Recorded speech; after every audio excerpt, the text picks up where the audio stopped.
আসসালামু আলাইকুম, সবাই কেমন আছেন? আশা করি সবাই ভালো আছেন। এখানে আলু, ফুলকপি, পটল এগুলো কিন্তু আমি কুচি করে কাটতে নিছি, এগুলা ভাজি করবো।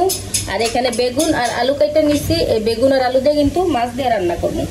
আর এখানে পেঁয়াজ কুচি, রসুন কুচি, রসুন কিন্তু পাটায় শেষা, এটা ভাজির জন্য রাখছি। আর এখান থেকে শেষা রসুন পেঁয়াজ কুচি আমি কিন্তু এই যে কড়াইতে দিছি তরকারি রান্না করার জন্য, মাছের তরকারি। এই দেখেন এখানে মাছ ভাজা রাখছি, সাথে কিন্তু একটা কই মাছও আছে, একটা কই মাছ আর হচ্ছে দেয়া ওই যে মাছ। এগুলাই বেগুন দিয়ে রান্না করবো। এই যে পেঁয়াজটা কিন্তু আমার ভাজা ভাজা হয়ে গেছে। এইখানে কিন্তু আমি অল্প পরিমাণে একটু পানি দিয়ে তারপরে হচ্ছে যে এই যে হলুদের গুঁড়া, তারপরে ধনিয়ার গুঁড়াও কিন্তু দিচ্ছি, মরিচের গুঁড়া দিচ্ছি। অন্য কোনো আর মশলা দিই না, যেহেতু আমি এখানে রসুন ছেঁচা দিচ্ছি সেজন্য অন্য কোনো মশলা দিই না। হলুদ মরিচের গুঁড়া শুধু দিচ্ছি। আর হচ্ছে যে ভাজা জিরার গুঁড়া, এটা কিন্তু আমি তরকারির লাস্টে দিব। আর আজকে আমার সাথে একটা দুঃখজনক ঘটনা ঘটছে, সেটা হয়েছে যে বাজারে দইনা পাতা কিনছি কি না ওই দোকানেই রাখা এসে পড়ছি, আর মনে নাই। পরে বাসায় আসার অনেক পরে মনে হয়েছে, ওই সময় মনে হইলে আর কি করার আছে, তখন তো করার কিছুই নেই। এইখানে কিন্তু আমার মশলাটা কষানো হয়ে গেছে। ভাবছিলাম কি দইনা পাতা দিয়ে একটু মজা করে রান্না করবো, আর শীতের সময় কিন্তু দইনা পাতা দিলে তরকারি বেশি মজা লাগে। কিন্তু আজকে তা হলো না, দইনা পাতা ছাড়াই রান্নাটা করবো। এখানে কিন্তু বেগুন আর আলু দিয়ে দিচ্ছি, চুলার আঁচটা আমি মিডিয়াম রাখবো।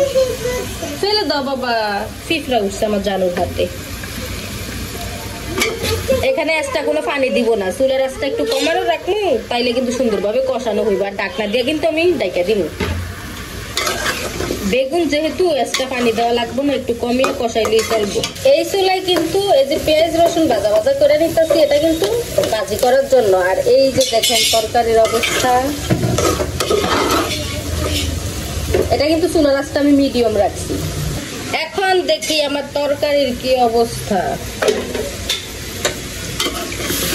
ও বাবা, লাগে গেছে রে গো।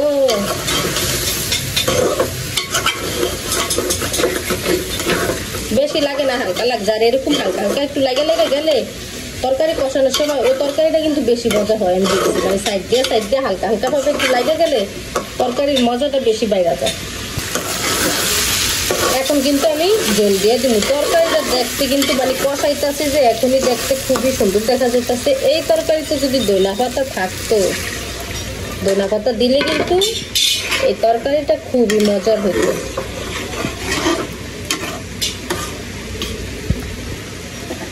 তরকারিটা কিন্তু আমার বলক আসা হচ্ছে, এই যে দেখেন তরকারিটা বলক আসছে, 2 মিনিটের মতো হইব বলক আসছে। এখন কিন্তু আমি মাছগুলো দিয়ে দিব।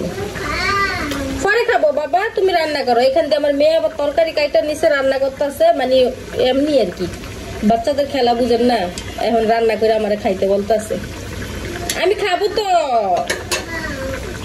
খাবো বাবা। এখন কিন্তু আমি ভাজা জিরার গুঁড়া দিয়ে দিব। আমি কিন্তু তরকারি নামানোর মানে 5-6 মিনিট আগে জিরার গুঁড়াটা দিয়ে দিই, তাইলে মনে করেন তরকারির সাথে এই বলকের সাথে ভালোভাবে মিশে যায়, গুঁড়াটা ভালো লাগে। তাইলে মানে আমি দেই আর কি এরকম 5-6 মিনিট আগে। অনেকে আবার পরেও দেয়, মানে শুধু নামানোর আগ মুহূর্তে দেয় অনেকে, যার যেভাবে ভালো লাগে। আমার কাছে ভালো লাগে এভাবে দিলে, তার জন্য আমি এইভাবে দিই। জিরার গুঁড়া দিছি 5-6 মিনিট কিন্তু হয়ে গেছে গিয়া। এখন হচ্ছে যে আমার তরকারির ঝোলও কিন্তু অনেকটা কমে গেছে, যে দেখেন। এখন আমি তরকারিটা নামিয়ে নিব। এই যে তরকারিটা কিন্তু এই চুলার থেকে এই চুলা নিয়ে আসছি, এই চুলাটা কিন্তু বন্ধ আছে এখন। দেখেন তরকারিটা মাশাআল্লাহ কত সুন্দর হয়েছে। আর এখান থেকে ভাজিটা নিয়ে আসছি এই যে এই চুলা, এই সামনে চুলা আর কি, লাড়াচাড়া করতে একটু ভালো হয়, সুবিধা হয়, সেই জন্য এই চুলা এখন নিয়ে আসছি। আর ওটা বন্ধ করে দিচ্ছি। ভাজি কিন্তু এখনো হয় না, হইতে আরো সময় লাগবে। আর তরকারিটা হয়ে গেছে। সবাই ভালো থাকবেন, সুস্থ থাকবেন, আল্লাহ হাফেজ।